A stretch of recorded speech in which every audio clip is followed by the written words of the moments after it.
sang-ayon sa iyong kagandahang loob. Mga kasalanan ko'y iyong pawin, ayon din sa iyong pag-ibig sa akin. Sa ngalan ng Ama at ng Anak at ng Espiritu Santo. Amen. Sumayin niyo po ang Panginoon. At sumayo rin. Upang tayo maging marapat sa misang ito para sa Miyerkules Santo, halina't magsisimula tayo para sa ating mga kasalanan. Tayo pong lahat, inaamin ko sa makapangyarihang Diyos at sa inyo mga kapatid, na lubha akong nagkasala sa isip, sa salita at sa gawa, at sa aking pagkukulang. Kaya sinasamo ko sa mahal na Birheng Maria, sa lahat ng mga anghel at mga banal, at sa inyo mga kapatid, na ako'y panalangin sa Panginoong ating Diyos. Kaawaan tayo ng mapagmahal na Diyos, patawarin sa ating mga sala, at patnubayan hanggang sa buhay na walang hanggan. Amen. Panginoon, kaawaan mo kami. Panginoon, kaawaan mo kami. Kristo, kaawaan mo kami. Kristo, kaawaan mo kami. Panginoon, kaawaan mo kami. Panginoon, kaawaan mo kami. Iyuko natin ang ating ulo, manalangin tayo. Pakisama po sa dasal ang mga OFW. Ama naming makapangyarihan, niloob mong ang iyong anak ay mabayubay sa krus para sa aming lahat, upang ang paniniil ng kalaban ay kanyang mabigyang wakas. Ipagkaloob mong amin nawang makamtan ang pagkapalang kaloob ng muli niyang pagkabuhay, bilang tagapamagitan kasama ng Espiritu Santo magpasa walang hanggan. Amen.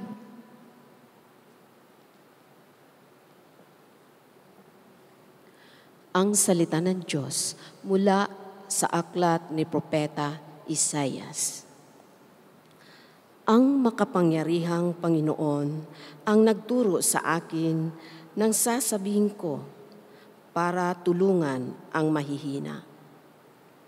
Tuwing umagay, nananabik akong malaman kung ano ang ituturo niya sa akin.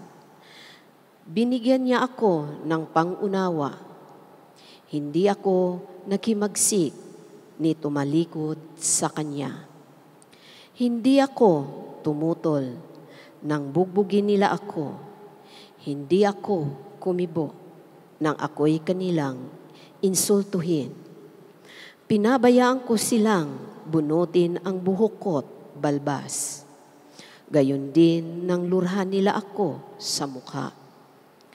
Ang mga pagdustang ginawa nila'y di ko pinapansin, pagkat ang makapangyarihang Panginoon ang tumutulong sa akin.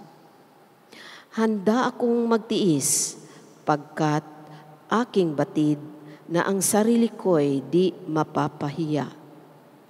Ang Diyos ay malapit at Siya ang magpapatunay na wala akong sala. May pangangahas bang maghahabla sa akin? Magharap kami sa hukuman at ilahad ang kanyang bintang. Ang Panginoon mismo ang magtatanggol sa akin. Ang salita ng Diyos. Salamat sa Diyos. Poon ako'y iyong dinggin sa panahong iyong ibigin. Poon ako'y iyong dinggin sa panahon iyong ibigin. Dahilan sa ako'y inaglahi, napahiyang lubos sa pagkonsyami. Sa mga kapatid, parang ako'y iba, kasambahay ko na'y di ako kilala. Ang pagmamahal ko sa banal mong templo, matinding matindi sa kalooban ko. Sa akin bumagsak paghamak sa iyo. Poon ako'y iyong dinggin sa panahon iyong ibigin. Kaya naman ako'y walang magawa, ang inaasahan kong habag ay nawala. Ni walang umaliw sa buhay kong aba, Sa halip na pagkain nang ako'y magutom, ang dulot sa akin mabagsik na lason, suka at di tubig ang ipinainom. Poon ako'y iyong dinggin sa panahong iyong ibigin. Purihin ang Diyos, aking aawitan, dadakilain ko't pasasalamatan. Kung makita ito niyong mga dukha, sila ay sasamba sa laki ng tuwa. Dinirinig ng Diyos ang may kailangan, lingkod na bilanggoy di nalilimutan. Poon ako'y iyong dinggin sa panahon iyong ibigin.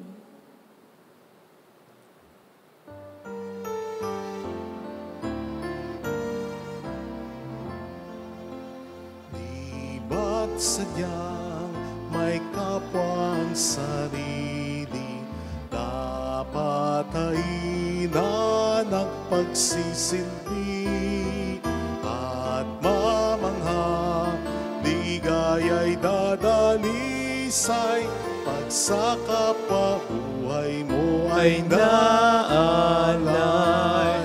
Bawat galing gamitin sa paglingap, laging damhin kung may naghihirap. At tandaan, ganyang pagmamahalan, unang-unang atas ng kabanalan. Sumayin niyo ang Panginoon. At sumayo rin. Ang mabuting balita po ng Panginoon ayon kay San Mateo. Papuri sa iyo, Panginoon. Si Judas Iscariote, isa sa 12 ang nakipagkita sa mga punong saserdote. Ano po ang ibibigay niyo sa akin kung tulungan ko kayong madakip si Jesus? Tanong niya. Noon din ay binilangan nila siya ng 30 salaping pilak. Mula noon humanap na si Judas ng pagkakataon upang maipagkanulo si Jesus. Dumating ang unang araw ng kapistahan ng tinapay na walang lebadura. Lumapit kay Jesus ang mga alagad at nagtanong, "Saan po niyo ibig na ipaghanda namin kayo ng hapunang Pampaskwa?" Sumagot siya, "Pumunta kayo sa lungsod at hanapin ninyo ang taong ito. Sabihin sa kanyang, ganito ang pinasasabi ng guro, malapit na ang aking oras at ako at ang aking mga alagad sa bahay mo kakain hapunang Pampaskwa." Sinunod ng mga alagad ang utos ni Jesus at inihanda nila ang hapunang Pampaskwa. Nang gabing yaon, dumulog sa hapag si Jesus. Kasama ang 12 alagad samantalang sila'y kumakain, nangusap si Jesus. "Sinasabi ko, isa sa inyong magkakanulo sa akin." Nanlumo ang mga alagad at isa't isa'y nagtanong sa kanya, "Ako po ba, Panginoon?" Sumagot siya, "Ang kasabay kong sumausaw sa mangkok ang siyang magkakanulo sa akin. Papanaw ang anak ng tao ayon sa nasusulat, ngunit sa aba ng magkakanulo sa kanya, mabuti pang hindi na ipinanganak ang taong iyon." Si Judas na magkakanulo sa kanya ay nagtanong din, "Guro, ako po ba?" Sumagot si Jesus, "Ikaw na ang nagsabi." Mga kapatid, ang mabuting balita ng Panginoon. Pinupuri ka namin, Panginoong Jesucristo. Welcome sa Our Lady of La Salette Quasay Parish, kung saan ayos lang umiyak. Nasamahan tayo ng mahal na ina sa pag-iyak at sa pagdarasal upang maging maayos ang lahat. Noong nakaraang linggo, kung natatandaan po ninyo sa ating pagninilay, ay inihalintulad ko ang ating sarili sa asno na sinasakayan ni Kristo na bahagi ng kanyang magandang plano. Sinabi po natin sa ating pagninilay na kung tayo ay matutulad lamang sa asnong yon na pakakalag sa Panginoon mula sa ating mga kasalanan, magagamit din tayo ng Panginoon para sa kanyang mga magandang plano. Kabaligtaran ni Judas yan.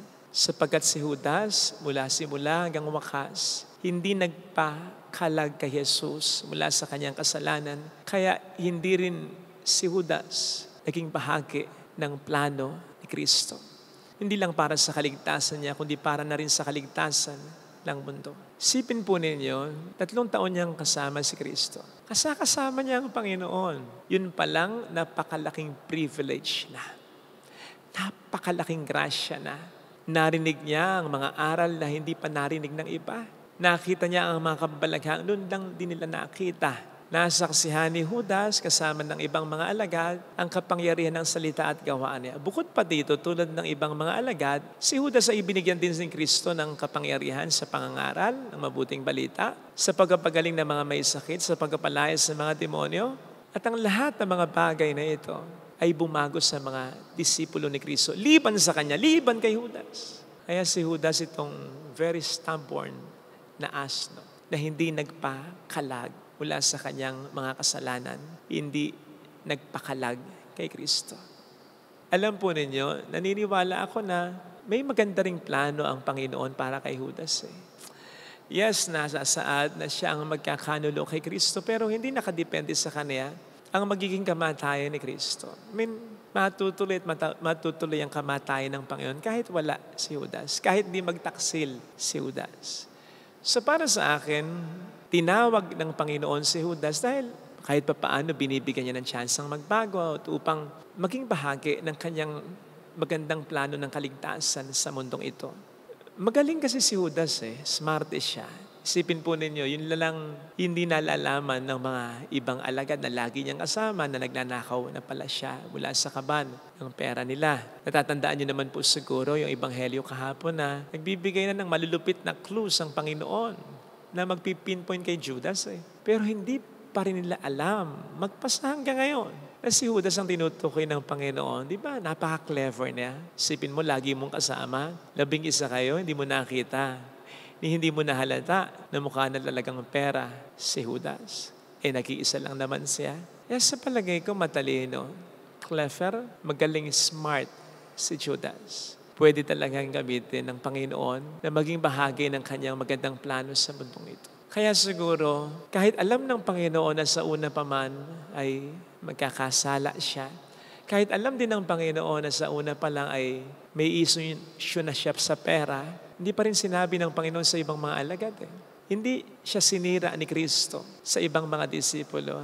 At ako'y naniniwala na bahagi pa rin ito ng pagbibigay ng chance kay Judas ni Kristo. Pero hanggang sa huli, sinayang niya ang tsansang ito. Hindi siya nagbago. Kaya, hindi na rin siya naging bahagi ng magandang plano ni Kristo. Ito po ang dahilan kung bakit kung mapapuna po ninyo dito sa ating simbahan at kahit sa ibang mga simbahan, ang bilang ng mga estatwa ng mga alagad ni Kristo ay 12 pa rin naman. Pero wala na si Judas dyan. Iba na yung nandyan. Hindi po tayong unang nag-iba. Ang unang nag-iba o nagpalit sa Kanya ay ang Panginoon mismong tumawag sa Kanya at nagbigay sa Kanya ng chance. Pero inaksaya niya. Dito po natin makikita na bagamat mahaganda at mahalagang parte tayo ng plano ng Diyos. As I said, parte lang tayo. Hindi tayo ang kabuuan. Ang Panginoon pa rin ang mag-execute, ang siyang master director ng Kaniyang plano. Na kung hindi natin gagampanan, hindi niya tayo pipilitin. Bibigyan niya tayo ng tsansa, pero kung hindi natin gagawin, hindi niya tayo pipilitin. May ibang gagawa nito. May ibang gagawa. At hindi tayo kung ayaw natin. At pag-isihan natin yon pag nagkaganon. Hindi po natin alam kung nasa saan ngayon si Judas, pero saan man siya naroon, palagay ko, ayaw niya yung iniwan niyang legacy or reputasyon. Isipin po ninyo, wala naman mga magulang ang nagpapangalan ng Judas sa kanilang mga anak. Isipin po ninyo, sa tuwing mababanggit ang pangalang Judas, kaakibat na agad nito yung description na traitor, nagkanulo kay Kristo. Hindi pangalan yan kahit kanino. Maririnig mo lamang yan. Kapag nagagalit na ang isang misis sa mister niya, kasabay na mga wika, Judas ka.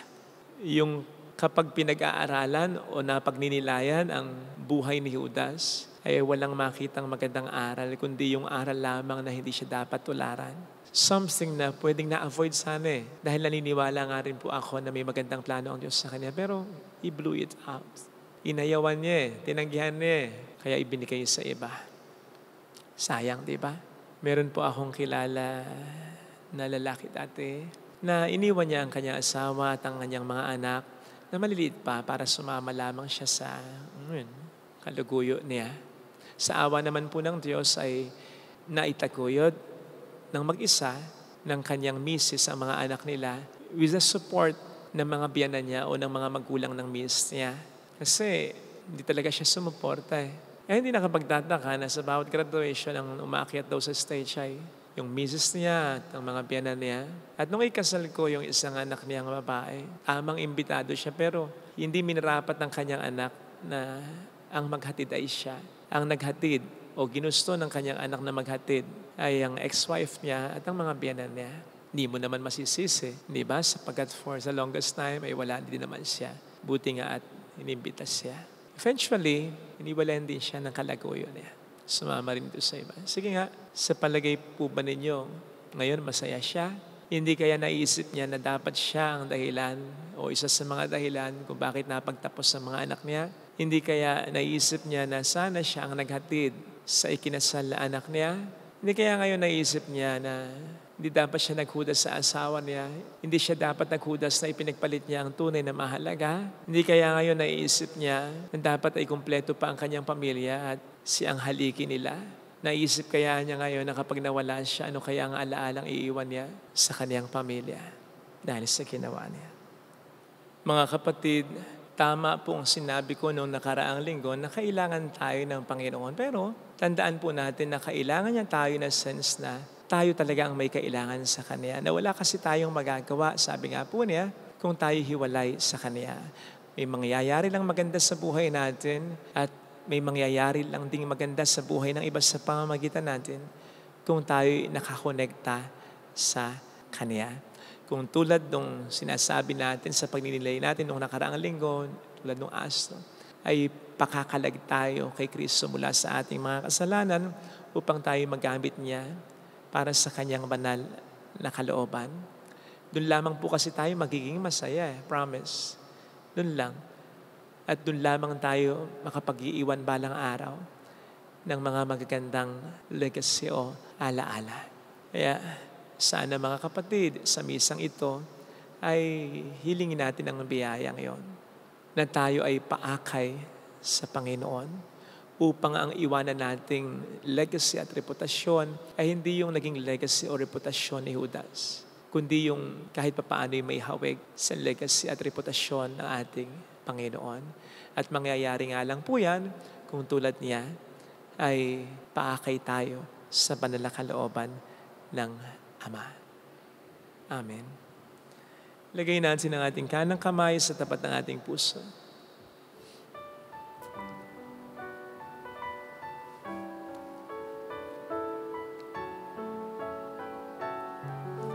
Awitin natin. Alam kong may magagawa ang Diyos.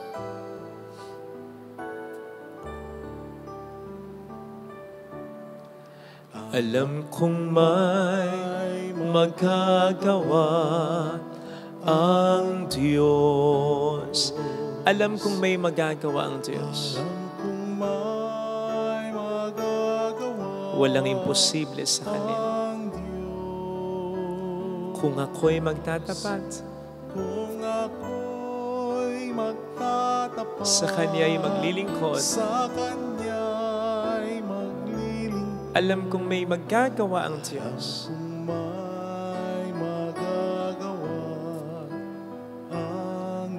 Alam kong diringgin ng Diyos ang samo ko, sapagkat mahal niya ako. Alam kong diringgin ng Diyos ang samo ko. Alam kong diringgin ng Diyos sapagkat anak niya ako, mahal niya ako. Kung ako'y magtatapat, sa Kanya'y maglilingkod, alam kong diringgin ng Diyos ang samo ko. Pikit natin ang ating mga mata, Panginoon. Tulungan mo ko upang ang aking buhay ay magkaroon ng magandang impact sa iba. Lalong-lalo na sa mga taong sa akin ay mahalaga na mawala man ako sa mundong ito ay maalala nila ako sa mga magagandang kontribusyon ko sa buhay nila. At sa buhay ng iba. Sana pag ako'y namatayang makinabang ay hindi lamang po yung mga uod na mamiyesta sa aking bangkay, kundi yung mga taong maiiwanan ko. Lalo pat sinunod ko ang mga kalooban mo. Hindi ako naghudas sa kahit kanino. Hindi ko ipinagpalit ang tunay na mahalaga. Mayroong magandang mangyayari sa iyo kung paakay ka sa Diyos. Kung gagawin mo ang kanyang kalooban, kung lalapit ka kay Jesus, sapagkat gagabayan ka ng ating Panginoon para sa isang dekalidad na buhay. Dekalidad in a sense na may direksyon, may purpose, may kahulugan, at may magandang maalaalang siguradong iiwan kung lalapit kay Jesus. Papuri sa Ama at sa Anak sa Espiritu Santo. Para noon sa unang-una, ngayon, magpakailanman, magpasawalang hanggan. Amen. Pag-aalay.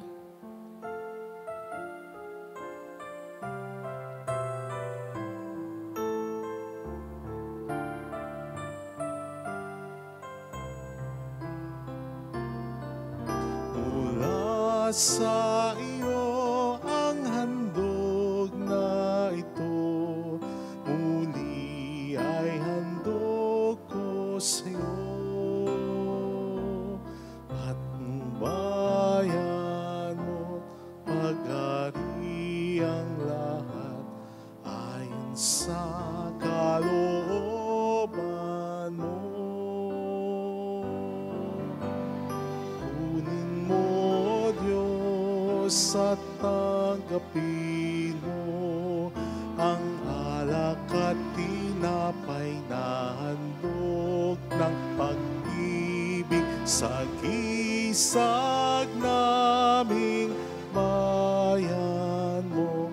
Ang handog na ito ay babaguhin mo, magiging katawan at dugo mo. Ang handog na ito ay babaguhin mo, magiging katawan at dugo mo. Manalangin tayo, pang ating handog ay maging kalugod-lugod sa Diyos Amang makapangyarihan. Tanggapin nawa ng Panginoon itong paghahain sa iyo, mga kamay, sa kapurihan niya at karangalan sa ating kapakinabangan at sa buong sambayanan niyang banal. Ama naming lumikha, tanggapin mo ang aming paghahain at gawin mo ang pagganap namin sa kasalukuyan. Sa pagpapakasakit ng iyong anak ay magdulot sa amin ng katapatang wagas. Sa pamamagitan niya, kasama ng Espiritu Santo, magpasa walang hanggan. Amen. Sumainyo ang Panginoon. At sumayo rin. Itaas sa Diyos ang inyong puso at diwa. Itinaas na namin sa Panginoon. Pasalamatan ng ating Panginoong Diyos. Marapat na siya ay pasalamatan. Ama naming makapangyarihan, tunay ngang marapat na ikaw ay pasalamatan sa pamamagitan ni Jesucristo na aming Panginoon. Nababanaagan na namin ang pagdiriwang ng kaniyang pagkapakasakit at pagkabuhay. Malulupig na ang dating pagsuway sa pag-ako sa kaniyang kusang loob na katapatan at magaganap na ang pag-aalala sa aming pag-anib sa iyong tinubos na angkan. Kaya kaisa ng mga anghel na nagkisiawit ang papuri sa iyo ng walang humpay sa kalangitan, kami nagpupunyi sa iyong kadakilaan. Santo, Santo, Santo, Panginoon Diyos sa mga hukbo, napupuno ang langit at lupa ng kadakilaan mo, o sana sa kaitaasan. Pinagpala na paririto sa ngalan ng Panginoon, o sana sa kaitaasan. Ama naming banal, ikaw po ang bukhal ng tanang kabanalan. Kaya't sa pamamagitan ng iyong Espiritu, gawin mo pong banal ang mga kaloob na ito, upang para sa amin ay maging katawan at dugo ng iyong anak, naming Panginoong Jesucristo. Bago niya pinagtiis ang kusang loob na maging handog, hinawakan niya ang tinapay, pinasalamatan ka niya, pinaghati-hati niya iyon, iniabot sa kaniyang mga alagad at sinabi, tanggapin ninyong lahat ito at kanin. Ito ang aking katawan na ihahandog para sa inyo.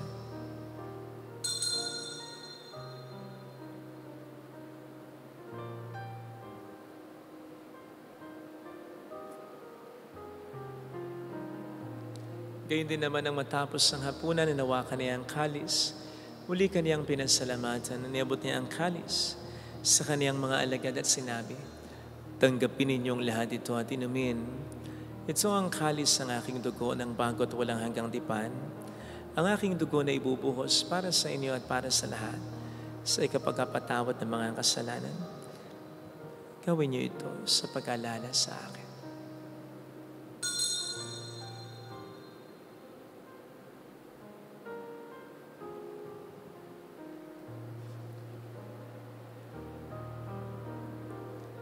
Ipagbunyi natin ang misteryo ng ating pananampalataya.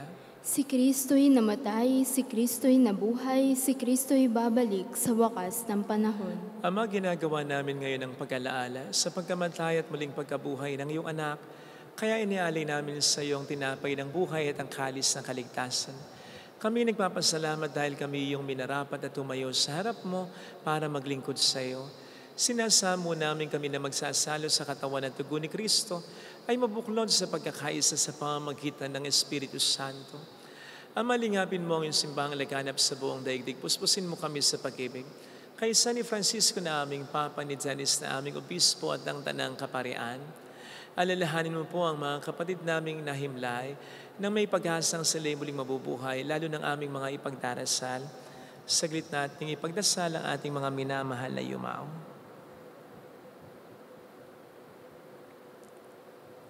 Kaawaan mo sila at patuloyin sa iyong kaliwanagan.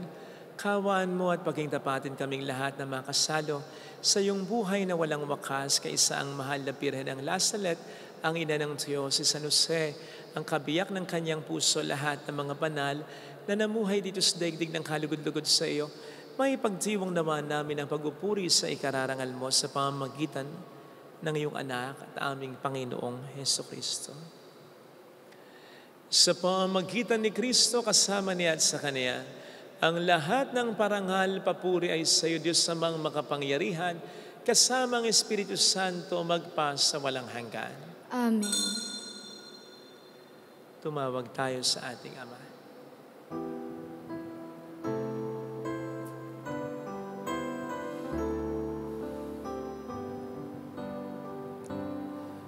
Ama namin, sumasalangit ka, sambahin ang ngalan mo, mapasa amin ang kaharian mo, sundin ang loob mo dito sa lupa para nang sa langit. Bigyan mo kami ngayon ng aming kakanin sa araw-araw, at patawarin mo kami sa aming mga sala, para ng pagpapatawad namin sa nagkakasala sa amin, at huwag mo kaming ipahintulot sa tukso, at ihadya mo kami sa lahat ng masama.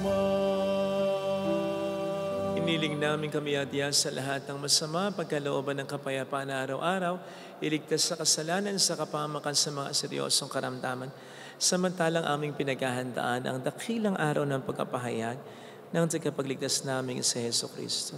Sapagkat iyo ang kaharian, ang kapangyarihan at ang kaburihan magpakailanman. Amen. Panginoong Hesukristo, sinabi mo noon, sinasabi mo rin sa amin ngayon, Kapayapaan ang iniiwan ko sa inyo, ang aking kapayapaan ang ipinibigay ko.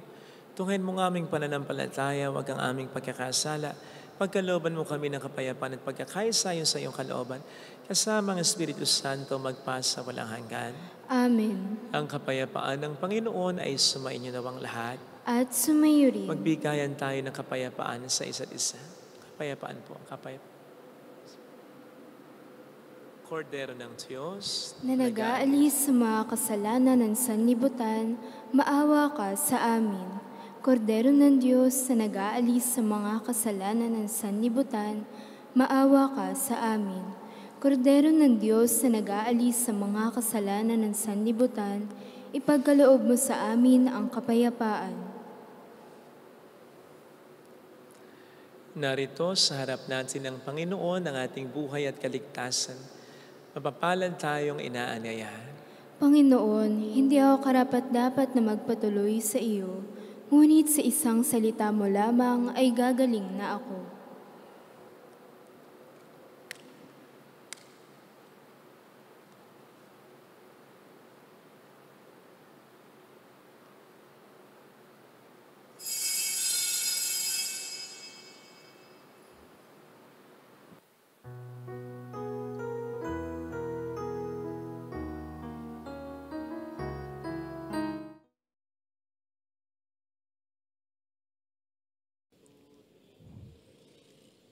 Panalangin para sa espiritual na pakikinabang.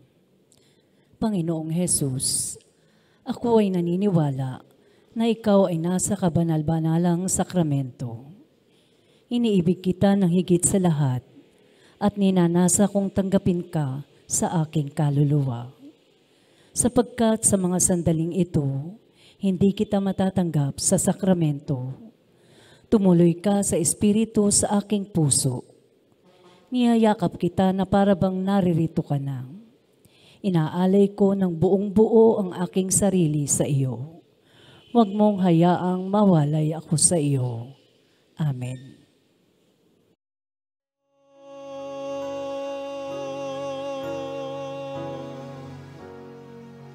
Sa iyong mga yapak, ako ay tatahak. Kahit tigip ng luha, ang nilakaran mong landas. Pasakit man at dusa, dulot ng mundo'y kamtan. Bawat bakas ng iyong mga yapak, bawat takbang mo'y aking susundan. Sa iyong mga yapak, ako ay tatahak. Kahit tigip ng luha, ang nilakaran mong landas. Pasakit man at dusa, dulot ng mundo'y kamtan. Bawat bakas ng iyong mga yapak, bawat takbang mo'y aking susundan, aking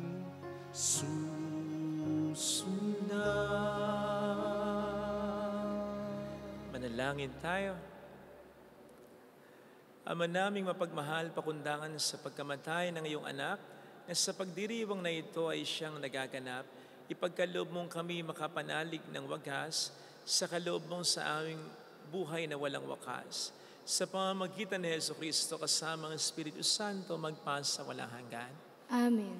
Holy God, Holy Mighty One, Holy Immortal One. Have mercy on us and on the whole world. Holy God, Holy Mighty One, Holy Immortal One. Have mercy on us and on the whole world. Holy God, Holy Mighty One, Holy Immortal One. Have mercy on us and on the whole world. Jesus, King of Mercy, We trust in you. alalahanin, Alalahanin, O Mahal na Birhen ng Lasalet, Ina ng Pag-asa, Ikaw ang nagpaalala sa aming magbalik loob sa Ama. Ito ang nagpapatunay na ang kagandahan loob mo'y nananatiling busilak. Sa pag-aaruga mo sa amin, tungkulin mo'y tinupad. Sa paanan ni Kristo'y tinuri mo kaming mga tunay mong anak. Kaya ninais mong ni isa'y huwag mapahamak, maging sa iyong walang tigil na pananalangin, pati luhay pumatak. Huwag namang mawala ng saysay ang iyong paghihirap. Hiling nawa namin sa iyo, o aming inanliyag, na matapos ang pakikibaka namin sa mundong ito at sa pananatili namin tapat kay Kristo, sa kapurihan mo'y makibahagi kaming ganap, upang kung nasaan ka ngayon ay maparoon din kaming lahat, at ang kaganapan ng kalwalhatian ng Diyos Amay tuluyang matupad, siya naman. Mahal na Birhen ng Lasal at tagapagkasundo ng mga makasalanan. Ipanalangin mo walang patid, kami mga dumudulog sa iyo. Maraming salamat po sa inyong pakikisa at sa lagi niyong pagtulong, nagiging dahilan para malaki rin ang maitulong natin sa iba't ibang mga simbahan at parokya. Marami pong salamat sa inyo. Ang Diyos na po ang bahala sa inyo. Salamat. Sumainyo ang Panginoon. At sumayo rin. Pagpalain kayo kasama ang ating pamilya na mapagmahal at Diyos ng Ama at ng Anak at ng Espiritu Santo. Amen. Umayo tayo sa kapayapaan ni Kristo. Salamat sa Diyos. Salamat din po.